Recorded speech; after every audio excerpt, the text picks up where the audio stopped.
Bueno, muy buena noche a todos. Para mí hoy es un placer poder darle la finalización a este módulo de cirugía torácica para los estudiantes de medicina del semestre octavo en la segunda parte de este año 2021.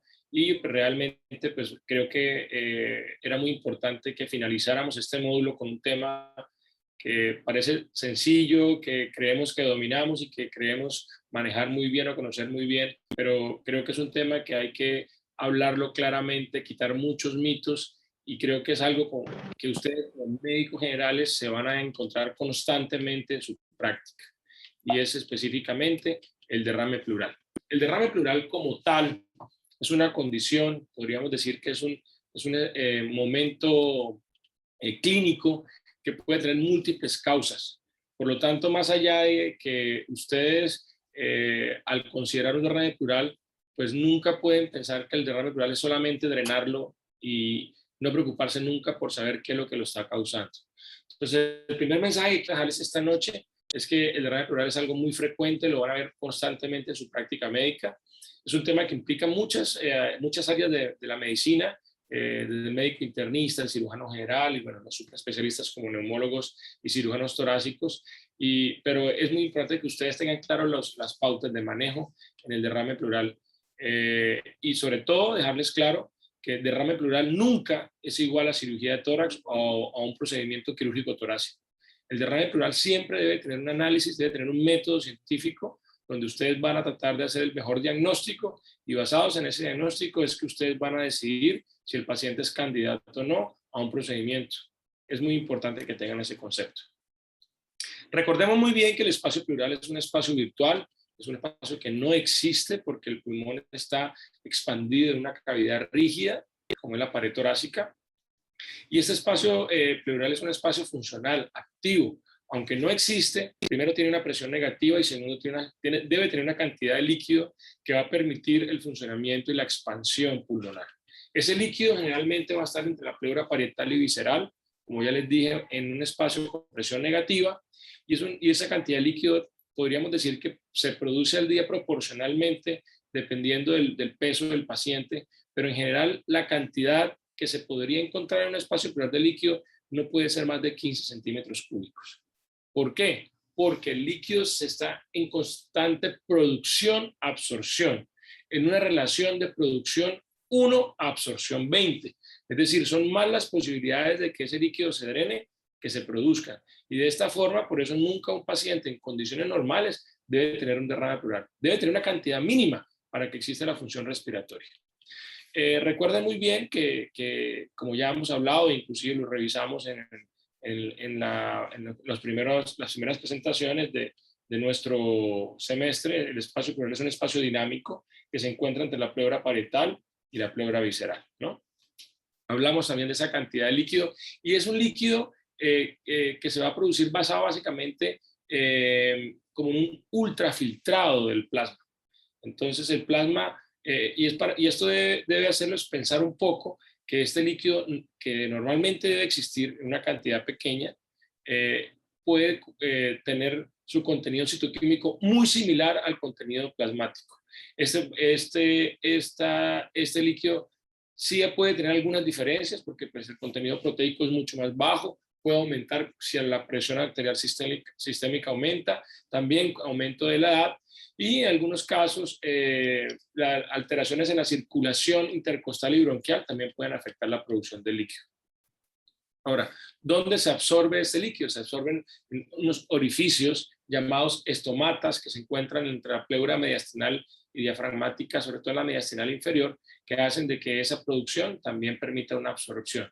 Como ya les dije, la absorción, los sitios de absorción son de tamaños de 2 a 10 micras comparados con los de producción, y la relación, como ya les decía, 1 a 20, capacidad de absorción de 0.28 mililitros por kilo por hora, comparado con la de producción que es 0.01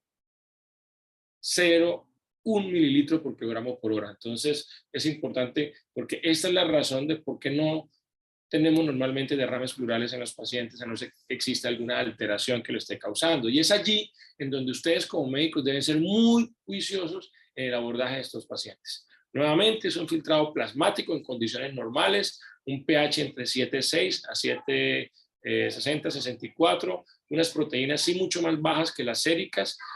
Existen leucocitos, pero en cantidad menor de 1000 células. La glucosa es igual a la del plasma. La LDH debe ser menos del 50% de la plasmática y el contenido de electrolitos es similar. ¿Por qué se produce un derrame pleural? Entonces, el derrame pleural se produce cuando se genera un desbalance entre la producción y absorción. Por eso me tomé esos primeros minutos de la clase para explicarle la importancia de entender qué es normal, cómo se produce, cómo se absorbe y esa relación 1:20 de producción-absorción. Entonces, si se rompe ese balance, generamos el derrame pleural.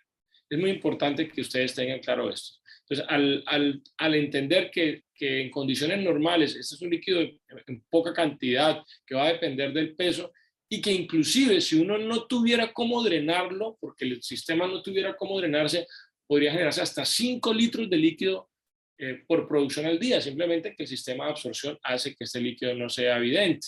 Entonces, cuando se presenta una alteración en la pleura, como ya sabemos, ahí es donde se produce y se absorbe, como inflamaciones, infecciones, embolismos, tumores. Cuando hay una disminución de la presión oncótica, es decir, que el paciente tiene alguna patología nutricional, hipoalbuminémica, cirrosis, cuando hay un aumento de la permeabilidad vascular, en los casos de los pacientes con trauma, con cáncer o con infección, cuando hay aumento en la presión hidroestática, fallas cardíacas o síndrome de vena cava superior, se presentan alteraciones en esta balanza de producción-absorción. También cuando hay disminución de la presión en el espacio pleural, si el paciente por alguna razón tiene algún tumor bronquial y obstruye la expansión pulmonar, ese pulmón se retrae y eso genera también una disminución de la presión negativa, causando que el aumento de líquido se produzca. Por eso también cuando tenemos, y ya lo vamos a ver, derrames pleurales, inclusive masivos, una de las causas a hacer diagnóstico diferencial es descartar lesiones endobronquiales. También la disminución del drenaje linfático en cáncer, en trauma, el incremento del líquido peritoneal, los pacientes que son candidatos a diálisis peritoneal, que tienen catéteres de diálisis peritoneal y que hacen recambios diarios de diálisis peritoneal, es posible que este líquido pase del abdomen al tórax por los gradientes de presión y por los poros diafragmáticos que hacen que el líquido se acumule allí también. Y en el caso de pacientes que tengan edema pulmonar o estén con sobrehidratación, hay movilización de líquido también al espacio pleural. Entonces, todo va llevándonos a esa pérdida del balance entre absorción y producción. Y como pueden ver, hay causas relacionadas con infecciones, hay causas relacionadas con tumores, hay causas relacionadas con trastornos hemodinámicos, causas relacionadas con trastornos metabólicos y causas relacionadas con trastornos hidroelectrolíticos. Esto es mucho más complejo que tener un derrame pleural y colocar un tubo, ¿no? Vuelvo y les digo, nunca debe ser derrame pleural igual a colocar tubo de tórax. Bueno, continuando el concepto, entonces cuando nosotros tenemos un paciente con un derrame pleural, pues lo primero que tenemos que hacer es tener una sospecha clínica. ¿Cómo vamos a detectar a este paciente con derrame pleural? Pero lo primero que hacemos, como debe ser, es una historia clínica en donde el paciente va a tener una sintomatología, donde vamos a hacer un examen físico y nos vamos a apoyar en algunos métodos diagnósticos para saber si hay una posibilidad de un derrame pleural. Entonces, diagnóstico clínico generalmente es muy inespecífico. Los síntomas que refiere el paciente pueden estar relacionados con disnea, que lo pueden producir otras enfermedades respiratorias, dolor en el tórax, tos, aumento en la frecuencia respiratoria o de una respiración superficial. Entonces, si un paciente llega con sintomatología respiratoria, pues lo que vamos a hacer es examinarlo, mirar cómo están sus signos vitales y hacer una valoración de la semiología torácica basado en la disminución de los ríos respiratorios, disminución de la expansión torácica, matidez percutoria, aumento del freno vocal, disminución del murmullo vesicular e hipoventilación. Entonces, bajo ese contexto de historia clínica de síntomas respiratorios y un examen, pues lo mínimo que tenemos que hacer en el paciente es una placa de tórax. Entonces, cuando en la placa de tórax encontramos que hay opacidades, generalmente en las bases, cuando se hacen estas placas de tórax con el paciente sentado, de pie, y vemos esas opacidades en las bases que borran los ángulos postofrénicos y que además de borrarlos tienen signo del menisco, pues nos debe hacer sospechar un derrame pleural. Ojo, no todas las opacidades del pulmón son derrames pleurales. Las opacidades también pueden tener de fondo tumores, pueden tener de fondo infecciones, pueden tener de fondo alguna otra alteración a nivel del el espacio toracoabdominal. Entonces, no estoy diciendo que todas las opacidades sean derrame pleural.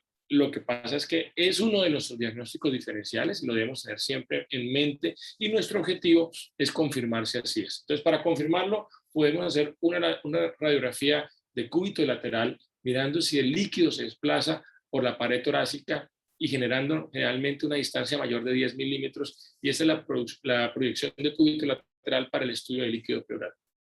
Si hacemos esta placa y esta distancia A que ven ustedes ahí, que sería la columna de líquido que se moviliza al colocar el paciente de cúbito lateral, ya hablaríamos que hay un derrame pleural significativo. Es importante que entendamos que muchas veces los derrames pleurales, como ya vamos a ver, están complicados, es decir, ya no son derrames libres. Por lo tanto, al tratar de hacer ese tipo de radiografías es posible que no tengamos los hallazgos esperados que nos permitan confirmar.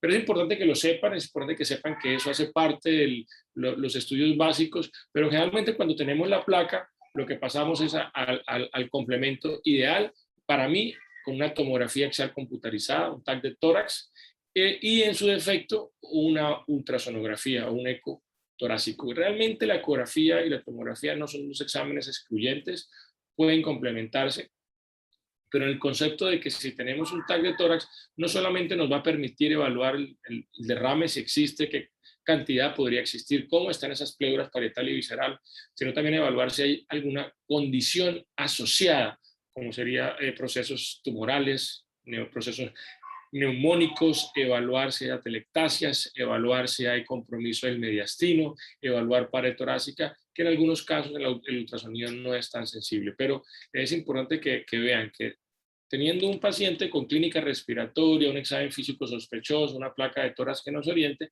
pues tendríamos que ir a complementarlo con alguno de estos estudios, en mi concepto idealmente una tomografía torácica. Entonces ya tenemos el paciente, lo tenemos en un proceso diagnóstico de un derrame pleural. Entonces, ¿qué vamos a hacer con el paciente? Entonces, un paciente con derrame pleural tenemos que mirar si es significativo o no significativo. Es decir, si el paciente tiene un derrame pleural no significativo, es un paciente que no debemos invadir todavía, que no debemos pensar en colocar ningún tipo de drenaje y, como debe ser, el estudio del derrame pleural se debe ya pasar al nivel de hacer una toracentesis, es decir, sacar muestra de ese líquido pleural para poder clasificarlo. Hacer una toracentesis requiere que el derrame pleural sea un derrame significativo. ¿Cuándo lo consideramos significativo? Cuando en la placa de tórax hay borramiento del ángulo costofrénico. Generalmente esto se asocia a cantidades entre 200 a 300 centímetros de líquido del espacio pleural. Eso es lo que denominaríamos significativo. O si llevamos al paciente a una radiografía lateral, del cúbito lateral, en donde la distancia entre la pared y el nivel del líquido, que sería A, corresponde a más de 10 milímetros. Eso podría ser un derrame significativo. Pero si por alguna razón no hacemos la lateral y hacemos una tomografía axial computarizada, pues la magnitud o la cantidad del derrame por encima de 300 centímetros, más las características de la pleura, pues nos va a considerar la necesidad de una toracentesis. Entonces, ¿cuándo hacemos toracentesis? Cuando es significativo. 2, cuando es unilateral. 3, cuando la distancia del líquido es más de 10 milímetros. 4, si el derrame es bilateral, y nos haría pensar la bilateralidad en que la causa no es una causa relacionada directamente con el pulmón o con la pleura, sino con una enfermedad sistémica, falla cardíaca, falla renal, lo que se debe es instaurar tratamiento a esa condición médica y reevaluar el derrame durante 48 horas. Si en 48 horas el paciente persiste con ese derrame bilateral, ya se debe indicar una toracentesis. Entonces, podríamos decir que esas son las indicaciones. Generalmente, hoy en día, para mí, cuando el derrame pleural es significativo, que ocupa más de la mitad del hemitórax, podríamos hacer una toracentesis, como ya se las voy a mostrar, no guiada, sino directamente abordando el espacio pleural, pero cuando es menos del 50% de la cavidad torácica, mi sugerencia es que se haga a través de guía ecográfica, lo cual le da seguridad al paciente de que sea una punción limpia, sin daños y con la facilidad por el método diagnóstico de poder colocar la aguja o el drenaje en el sitio correcto. Una vez hacemos la toracentesis, pues si la hacemos sin método radiológico, si la hacemos nosotros, como ya les voy a explicar, sí deberíamos hacer una placa de tórax posterior. Y si está guiada por imágenes, pues en la imagen se evaluaría si hubo alguna complicación relacionada con el paciente. Lo que hacemos es sentar al paciente, siempre el paciente sentado, cómodo, con las manos hacia adelante, bien apoyadas sobre una mesa o un cojín grande. Y lo que tratamos es de identificar la línea medio escapular, y en la línea medio escapular, entre el séptimo y octavo espacio intercostal, sobre el borde superior de las costillas, en la parte posterior, hacemos una punción entrando con presión negativa, si es una jeringa o es un yelco conectado a una jeringa, para acceder al líquido, e inmediatamente este líquido pues se extrae. Esa sería la técnica como se debería hacer una toracentesis no guiada por radiología, para que ustedes tengan el contexto. La toracentesis es un método que lo debe hacer el supraespecialista. En principio no, es un procedimiento que en sus rotaciones y en sus prácticas me gustaría que, si tienen la oportunidad, lo hagan, porque es algo que les va a permitir a ustedes tomar decisiones lo más pronto posible. Una vez hacemos la toracentesis, ojo muchachos, no es solo hacerla, es también saber qué es lo que yo voy a estudiar de ese líquido pleural. Entonces, al hacer la toma del líquido, ese líquido se debe claramente guardar o preservar en tubos, uno seco que iría al laboratorio clínico para estudio del citoquímico, y uno con heparina o heparinizado, que va a permitir que si este líquido tiene un gran contenido proteico, estas proteínas no se decanten y nos lo gelatinice, sino que permita hacer el estudio de la diferenciación celular, que es muy importante en el estudio del líquido pleural. Entonces, un tubo seco y un tubo heparinizado, por favor, porque pueden hacer la técnica muy bien, pero si no saben manejar la muestra, esta muestra no se va a preservar bien, y cuando los resultados, que son muy importantes para nosotros tomar decisiones, no podemos encontrar realmente cuál es la causa posible de ese derrame pleural. Se tomaría un tercer tubo dependiendo de la cantidad que tenga, y ese tercer tubo iría para patología, hacer un estudio de citología. Entonces, ¿qué es lo que nosotros generalmente siempre estudiamos en el derrame pleural? Hacemos el estudio citoquímico, que es el contenido de LH, su pH, su glucosa, su amilasa, entre otros. 2, citológico es cuántas células hay, y estas células inflamatorias qué porcentaje tienen con respecto a neutrófilos, eosinófilos o polimorfo nuclear, monocitos, perdón. Y 3, vamos a hacer estudio bacteriológico, por lo menos hacemos un GRAM, un KOH y un estudio, una baciloscopia de ese líquido. Y 5, haríamos el estudio del líquido para patología, que es la citología. Entonces, es muy importante que tengan siempre ese parámetro, porque vuelvo y digo, no solamente saber si el paciente tiene un derrame pleural, sino saber si es significativo. Y si es significativo, ya tendrá indicación de toracentesis. Y si tiene indicación de toracentesis, ¿cómo la vamos a hacer? Y si la vamos a hacer una vez hecha, que se tome la muestra en los recipientes adecuados. Y si se toman en los recipientes adecuados, posteriormente, ¿qué le vamos a pedir al paciente? Es muy importante que siempre tengan claro eso. Una vez, si somos muy juiciosos y eso se logra, el objetivo de ese líquido pleural es definir si estamos entre un exudado y un transudado. ¿Qué es un exudado? Un exudado se considera como una patología pleuropulmonar o pleural primaria, que está relacionado con múltiples causas que pueden requerir intervención en el paciente. Mientras que el transudado es la presencia de líquido o líquido en el espacio pleural como manifestación de otras causas extras o no pleuropulmonares, que generalmente no requieren la intervención en principio, y por lo tanto el manejo es un manejo médico del paciente.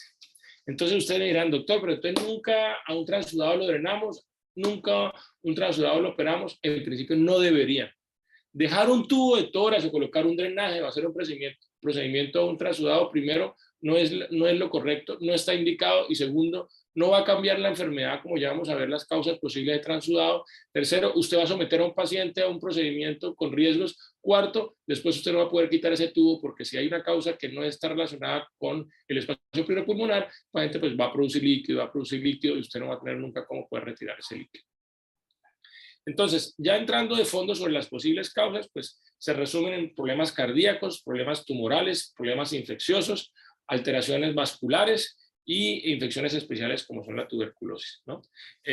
Podemos decir que hay un gran porcentaje de pacientes con falla cardíaca que pueden tener un derrame pleural, casi un 70-80%, por eso pues muchos de los pacientes que ustedes ven en urgencias, en consulta externa, de patología médica que vieron en sus rotaciones de medicina interna, pues es normal que encuentren ese derrame pleural. Entonces, muy importante mirar el contexto, ¿no? O sea, tiene síntomas respiratorios, lo sospechamos, lo estudiamos, pero además de una falla cardíaca, pues hay que enfocarlo dentro de ese contexto. Y como ya vieron, si es bilateral, pues más apuntaría a esto, y luego ver cómo si el paciente responde o no responde al tratamiento.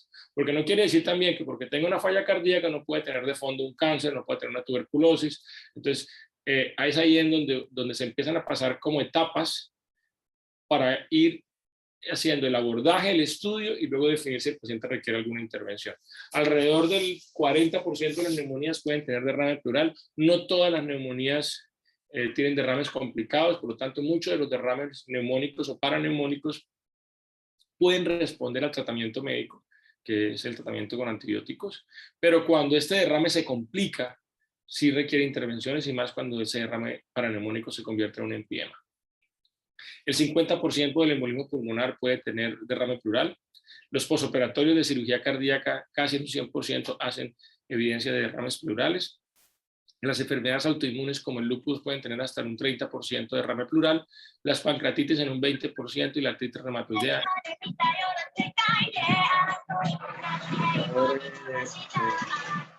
Apagamos los micrófonos, muchas gracias. Aquí podríamos hacer un comparativo entre falla cardíaca, neumonía, cáncer, tromboembolismo, enfermedades virales. Ahora que estamos en el contexto de COVID, pues tenemos claro todo que la primera manifestación del COVID no es un derrame pleural, pero podemos encontrar derrames pleurales menores bilaterales en los pacientes con COVID o en sus fases agudas. Recuerden que el paciente con COVID después puede hacer procesos de sobreinfección, pueden hacer neumonías, neumonía necrotizantes, hemotórax, pueden hacer empiemas, pero ya como una complicación, pero no directamente relacionada con el COVID. Y ahí también encontramos la cirugía cardíaca o la patología como la cirrosis, más o menos en incidencia. Miren que la falla cardíaca y la neumonía siguen siendo las causas más importantes. Y ya entrando en ese contexto, como yo les explicaba, que es un transudado o es un exudado, el caso de una falla cardíaca es una enfermedad sistémica, o sea, es un transudado. En la neumonía es una enfermedad infecciosa pleuropulmonar, lo cual es un exudado, igual que el cáncer. El embolismo o el tromboembolismo puede tener características de transudado o exudado. Las enfermedades virales tienden a mostrarnos exudados. Los posoperatorios de cirugía cardiovascular realmente también son exudados por el proceso inflamatorio quirúrgico, y en el caso de ascitis o cirrosis lo que encontramos es un transudado.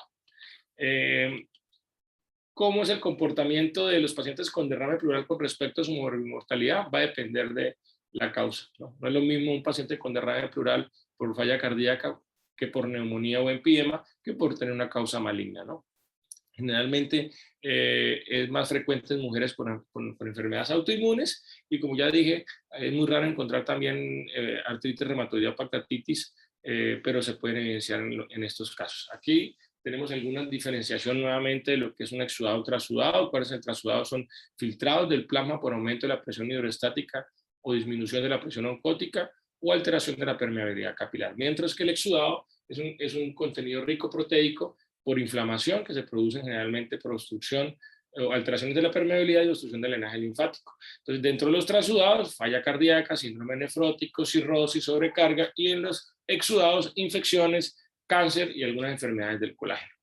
Nuevamente, transudados, para que no se nos olvide, falla cardíaca, cirrosis, síndrome nefrótico, pseudotórax, mixedema, pacientes con diálisis peritoneal, patologías como fístulas duropleurales, alteraciones de los catéteres centrales, como ya les voy a mostrar algunos casos, y exudados, cáncer, neumonías, tuberculosis, embolismo pulmonar, infecciones por hongos, quistes pancreáticos, patologías infecciosas abdominales que comprometen también la zona toracoabdominal, quilotórax o pseudoquilotórax.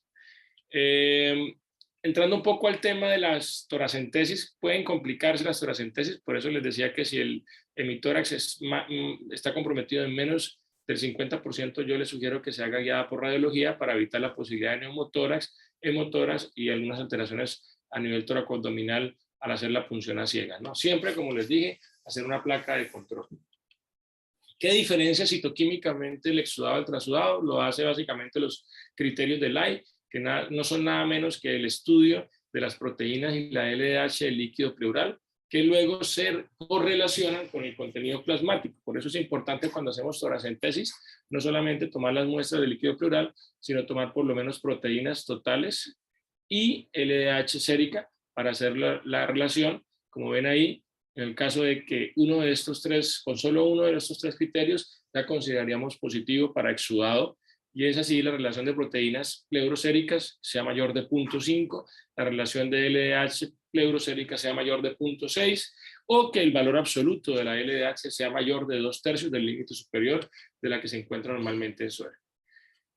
¿Qué he notado con los años? Siempre es muy bonito sentarse a hablarles de esta clase. Tal vez durante tantos años esta clase ha ido presentándose 2 veces al año con cada semestre. La voy nutriendo con casos, con videos, con conceptos que realmente no que sean nuevos, porque el abordaje, como ya se colocó como título de esta presentación, que es el abordaje de un derrame pleural con enfoque quirúrgico, es siempre tratar de hacer el mejor diagnóstico para el tratamiento. Pero me encuentro que muchas veces no tenemos el valor sérico para hacer el criterio ideal.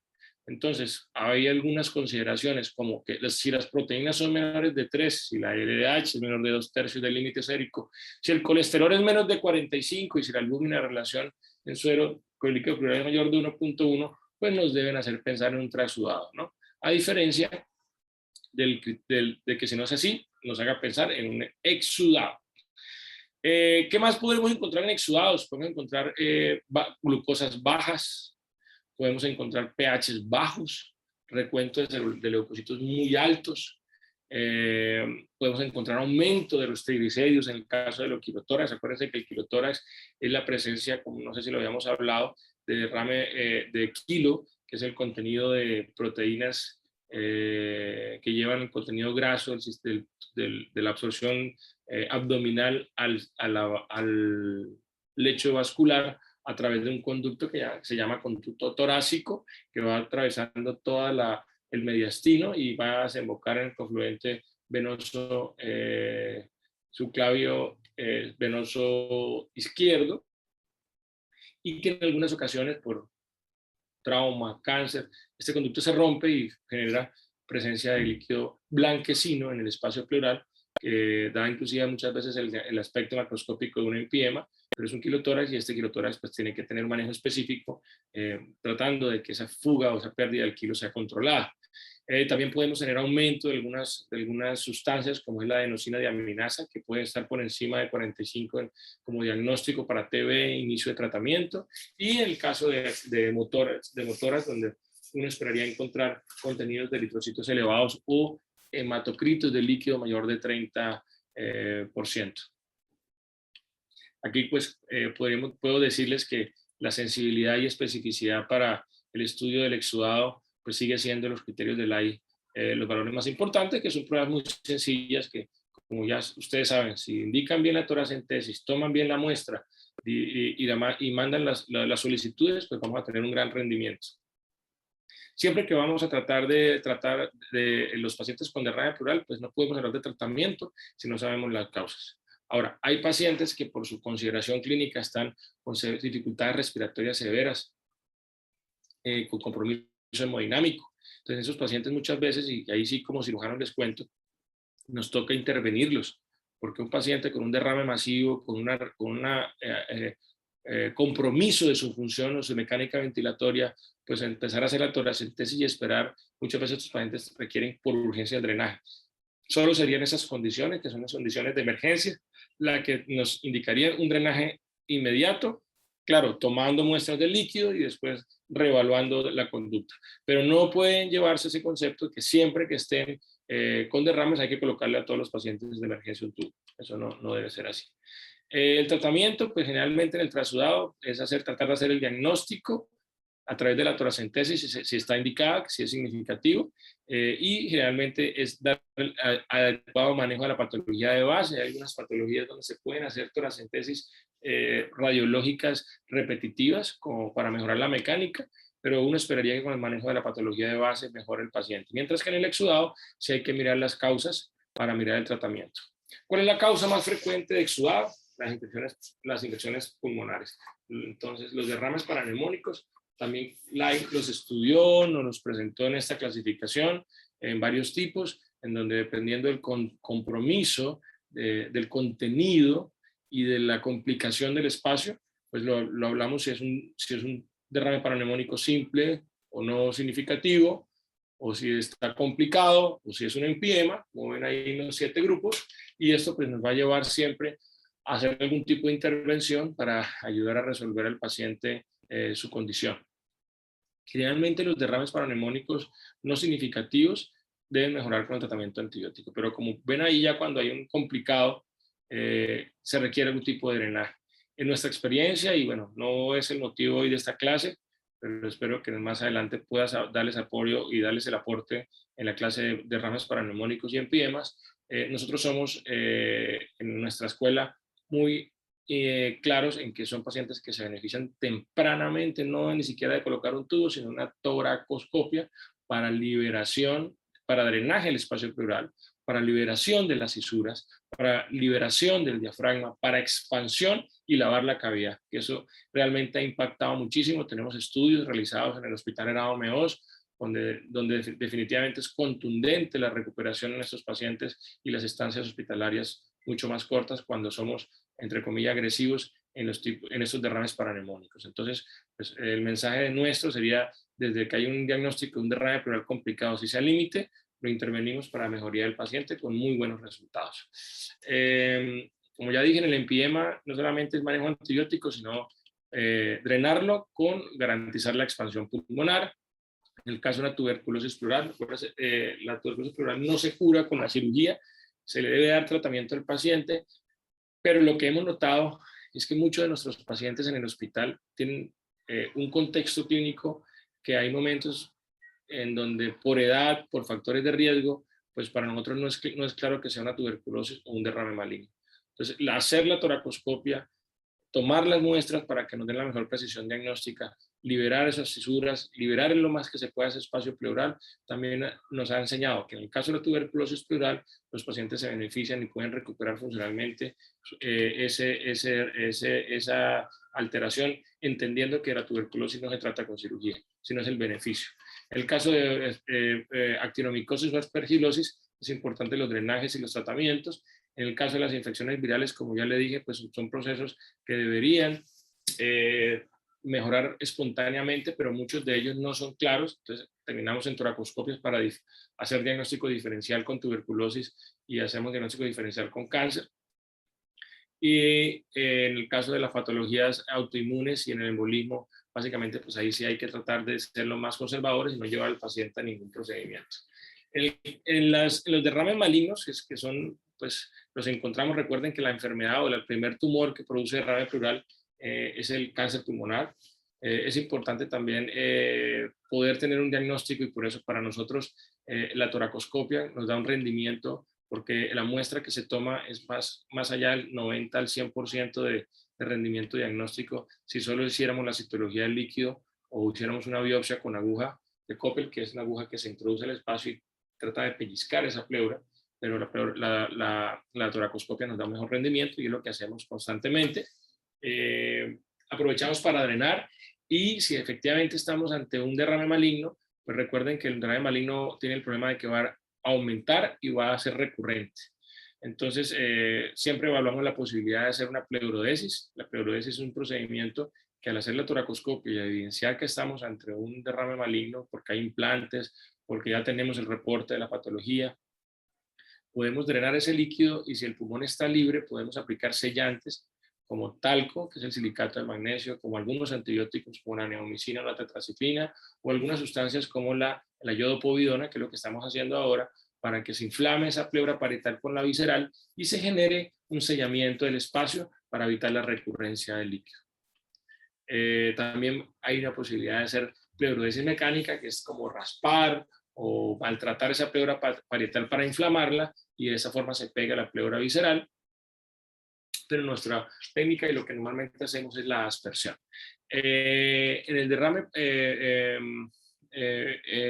maligno siempre nos va a hacer pensar en pleurodesis, pero es importante también que ustedes entiendan que hay algunas condiciones, como es el neumotórax espontáneo recurrente, o algunos derrames crónicos, como el caso de los pacientes que son llevados a diálisis peritoneal, y los derrames pleurales tienden a que se considere el retiro del catéter.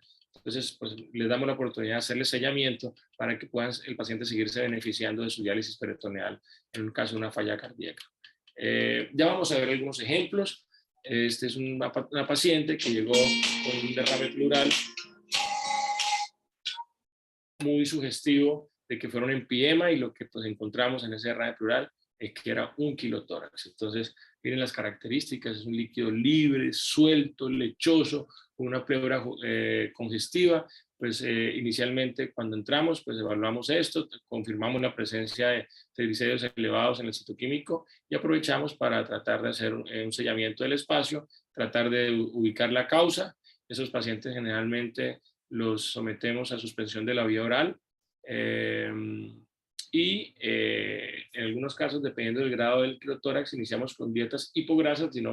Si no suspendemos vía oral y damos manejo con terapia nutricional total parenteral, y esperaríamos que en 2 semanas, en un 80% de los pacientes, se autolimite el quirotórax, o sea, haya el sellamiento del conducto torácico y el paciente se recupere, ¿sí? Esto es lo que llamamos nosotros un derrame maligno. No sé si ven la pleura parietal engrosada, ven cómo se encuentran las membranas fibrinoides por el contenido proteico del exudativo, miren cómo se forman esos tabiques, esas loculaciones, esas trabéculas de proteína, que es lo que nos hace la diferenciación entre un exudado y un trasudado.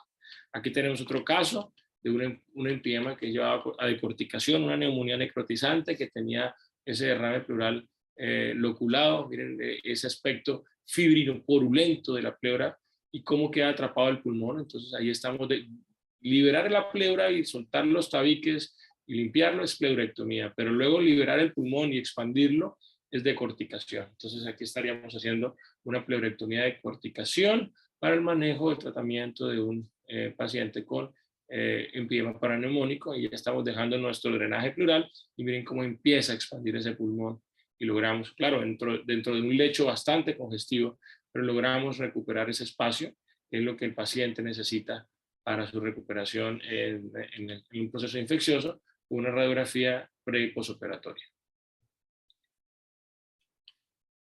Bien, gracias a Dios. Bueno, Gabriel, gracias por creer en nosotros. Y bueno, el paciente pues es el que nos da la razón de lo que hacemos. Aquí tenemos también este caso. Esta es una paciente en gestación que llegó con un derrame pleural exudativo, y pues la llevamos a una toracoscopia encontrando una pleura parietal engrosada, una pleura parietal con lesiones nodurales descritas como un grano de arroz, y esas lesiones nodurales pues parecen como si fueran granulomas sobre tanto la pleura parietal o visceral. Entonces procedemos primero a liberarnos, como les explicaba, esto no es el tratamiento para la tuberculosis, pero liberar el diafragma, liberar un poco las fisuras sin hacer daños, mejora mucho el futuro funcional y anatómico de este paciente. Y después pues tomamos una muy buena muestra de pleura para mandarla no solamente a patología, sino también para mandarla a estudios de infecciones, como son directos, cultivos y PCR para tuberculosis. Ahí se puede ver la muestra de la pleura. Es una pleura engrosada, una pleura granulomatosa, una pleura que tiene pues, realmente un aspecto muy tuberculoso, para que pues, no se les olvide esta imagen, ¿no? Aquí estamos haciendo una pleurodesis. Recuerden cuando yo les hablaba de qué era la pleurodesis. Creo que alguna vez en la clase de cáncer estuvimos mostrándoles cómo nosotros hacíamos aspersión de talco, y ahora lo hacemos con talco, lo hacemos con yodo, pero es importante que ustedes vean cómo abordamos estos pacientes. Otra cosa que quiero mostrarles en esta es cuando estamos haciendo procedimientos quirúrgicos toracoscópicos, siempre tratamos muchas veces de dejar nuestros tubos de tórax en adecuada posición para evitar que existan derrames pleurales posoperatorios o complicaciones posoperatorias por no tener un adecuado drenaje pulmonar, ¿no? Entonces recuerden, ¿qué otra cosa puede causarnos un derrame pleural? Un paciente que por alguna razón en un posoperatorio no le dejemos un buen drenaje o no verifiquemos que quede funcional, pues nos puede dañar y nos puede generar un derrame pleural posoperatorio. No sé si lo vieron en alguna de las causas, es una señora con un catéter central implantable para quimioterapia y un derrame pleural exudativo del lado derecho con sea de seno previo. Pensábamos que era una metástasis, pero cuando vamos a la cirugía, oh sorpresa, lo que encontramos fue que el catéter central o el catéter de quimioterapia estaba en el espacio pleural. Y lo que tenía la paciente en el espacio pleural era líquido de la quimioterapia. Entonces, pues, primero es hacer el diagnóstico, descartar que no hay metástasis del CA de seno, y tercero, pues el paciente ya con estos hallazgos ir para que cirugía general o vascular le retire su implantable que está pues en mal posición. Aquí también tenemos otro caso de un derrame pleural derecho. Este derrame pleural derecho básicamente se produce porque el paciente hizo un absceso hepático y en el drenaje hepático del absceso se colocó un catéter transmediastinal, hizo ruptura del diafragma, transdiafragmático, perdón, hizo ruptura del diafragma para poder acceder al hígado y eso nos generó un hemotórax, que era la causa. Miren acá los coágulos y miren el catéter cómo está entrando a través del diafragma y a través de la pleura al hígado para hacer su función. Entonces, pues son casos que nos retan todos los días y es importante que ustedes pues tengan la oportunidad de conocer estas experiencias para que si el paciente tiene una patología, le hicieron un catéter y tiene una opacidad, pues siempre piensen en la posibilidad de un espacio pleural por punción complicado. Este es otro caso de derrame pleural. Aquí tenemos un CA de mama que ha progresado con gran compromiso de la pared torácica y estamos estudiando la posibilidad de una metástasis pleural.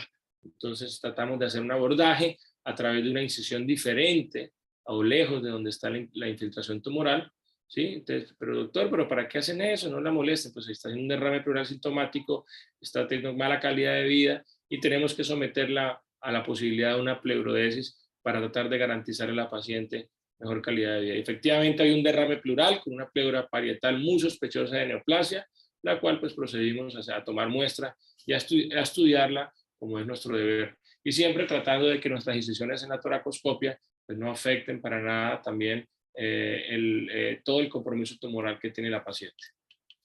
Este es otro caso de una médica que pues tuvo síntomas, pensaban que tenía una masa, la llevamos a la toracoscopia, lo que encontramos era un empedema loculado en relación a una neumonía que requirió pues tratamiento quirúrgico. Miren cómo al entrar a ese espacio pleural complicado, el contenido es contenido purulento, que por esa razón pues drenamos, lavamos y garantizamos sobre todo el diagnóstico, garantizamos el drenaje y liberamos el pulmón, el diafragma, las fisuras, los cuales nos garantiza pues la recuperación del paciente. El paciente sin esto hubiera quedado pues varias semanas de hospitalización, la paciente que al menos de la semana ya estaba en casa con su esquema antibiótico completo. También tenemos algunas patologías pleurales. En este caso, pues a veces dentro de nuestro estudio tumoral hacemos algún tipo de técnicas para diferenciar. Ahí estamos mirando el empedema, un empedema, y podemos también hacer la diferenciación de patología tumoral y eso lo hacemos con esta tecnología que cambia la tonalidad de los colores en la video y los puede hacer orientar un poco a la presencia de enfermedad tumoral adyacente.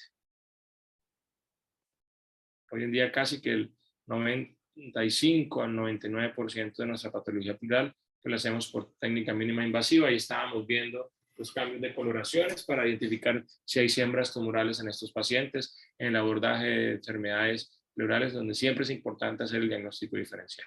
Y pues después de esto lavar el espacio y lograr la expansión completa del espacio pleuropulmonar. Este es un caso, pues, en nuestra dinámica de pandemia, una señora con un derrame pleural maligno, masivo, que no era candidata a una anestesia general, entonces estamos haciendo ya toracoscopia en paciente despierto, con bloqueo, con muy buenos resultados, con drenaje y con sellamiento del espacio pleuropulmonar.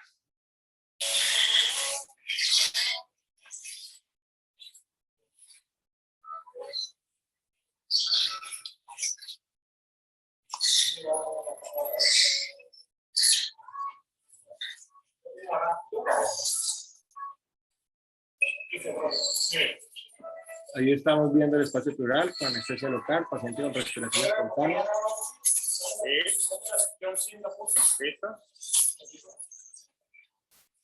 Vamos a mirar allá como la paciente está despierta.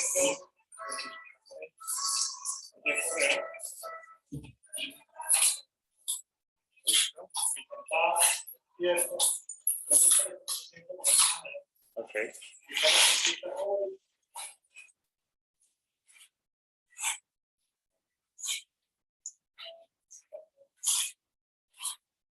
¿Tiene dolor?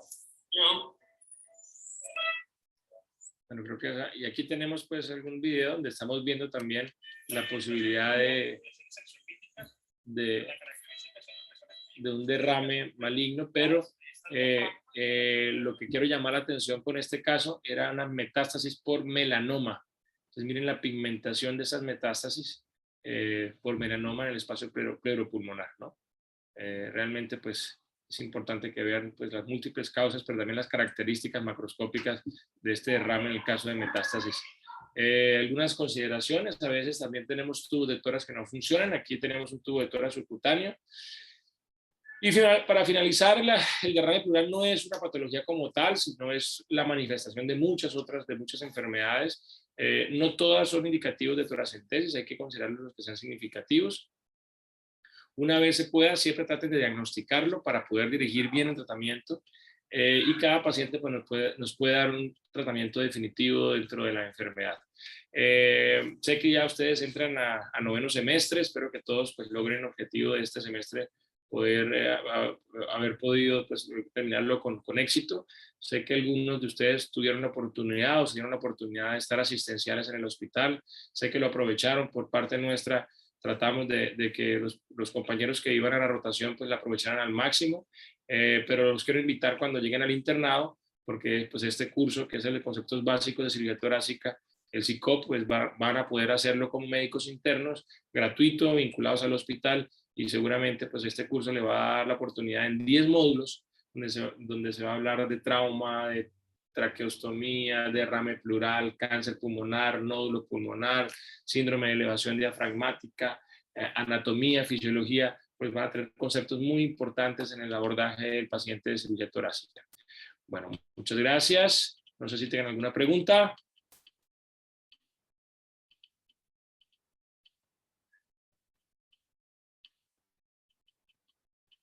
Bueno, si no hay preguntas, feliz noche para todos. Muchas gracias, doctor. Hasta luego, doctor. Muchas gracias. Muchas gracias, doctor.